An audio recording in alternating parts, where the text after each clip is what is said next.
Hey, what up, everybody? This is Stephen Breach coming to you here today. My thoughts today about Survivor Series basically is that I've changed a lot of my thoughts after watching the show. The show was fun to watch, but realistically, looking back at Survivor Series and thinking about what it's going to hold its value over the years, I think most people are going to remember it as being a SummerSlam 2013 ripoff, just basically doing the same thing again.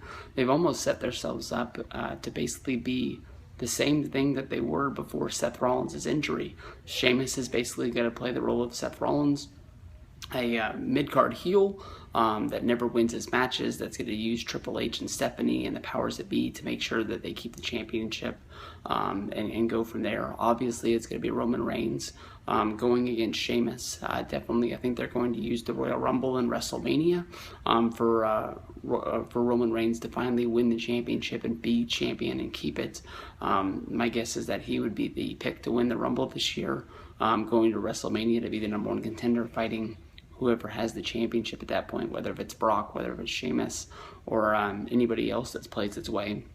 I keep thinking about what kind of match these guys are going to have come TLC.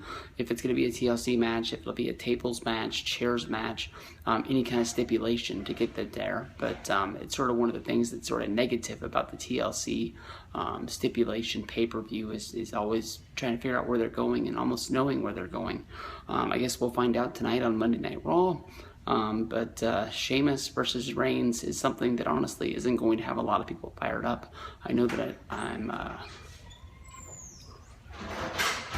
always sort of negative, always kind of negative in the month of December, but when it comes down to it, it is what it is, and just gotta get through it. And then the Royal Rumble comes, and it's WrestleMania 32 time, and we'll be in Dallas before we know it. So all kinds of fired up, and we'll see what happens tonight on Monday Night Raw.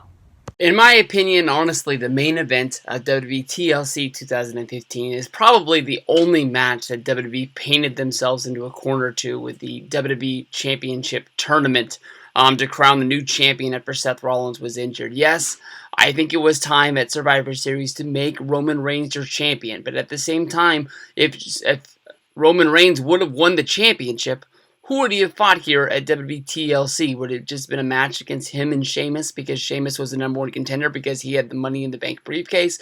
Maybe they should have Sheamus try to cash in, but Roman Reigns beat him, and that just would have set up a match here at TLC because of the fact that it was a cash-in attempt that was not gone through. Maybe they should have gone through with the Dean Ambrose heel turn, turning Dean Ambrose against Roman Reigns and sort of having the complete breakup of the Shield and the Brotherhood. But then we wouldn't have the League of Nations with Alberto Del Rio, Wade Barrett, Sheamus, and Rusev as a team together. So I don't know. I mean, WWE said that there was going to be big changes before last night's edition of WWE Monday Night Raw. We didn't get them. I think everyone noticed the fact that we did not get what they said they were going to deliver. It just ended up not being an A+ show. Maybe they were changing the direction of the show and we weren't able to see, but over time after TLC and then going into Monday Night Raw the night after, maybe that's when we're going to be able to see. I guess you can't really change the direction of WWE on a dime, but it didn't make a lot of sense to me for Sheamus to become the new Seth Rollins. Just basically, they should have just put Seth Rollins' attire on him and sent him out there and said, this is Seth Rollins. He was never gone.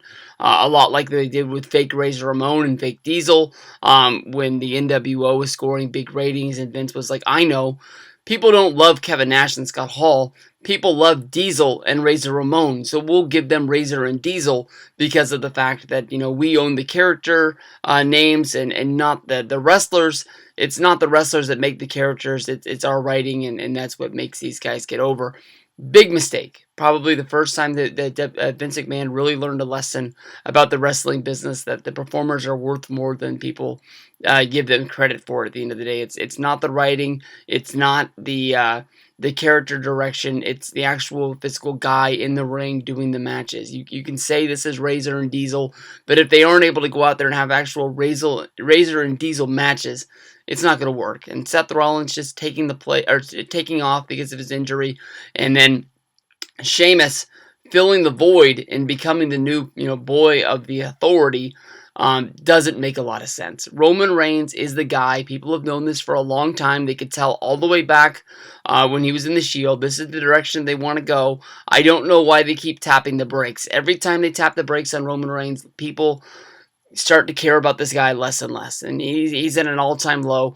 I think the Survivor Series was the time that a lot of people knew that this guy was going to have to step up to the plate and deliver, and he was going to take the crown. He was going to be the WWE World Heavyweight Champion, and I think a lot of people understood and said, all right, he's paid his dues. It's his time. We were against this guy earlier in the year when he won the Royal Rumble, and then he went on and he was going to beat Brock Lesnar at WrestleMania, and we won. He didn't win the championship. They ended up going in a different direction with Seth Rollins, which Seth's the good guy. Seth's a great wrestler, but the way that they portrayed Seth Rollins as a baby face, or as I guess you can say a baby champion who was scared to fight, didn't want to fight, always found ways to get out of matches and escape with the championship.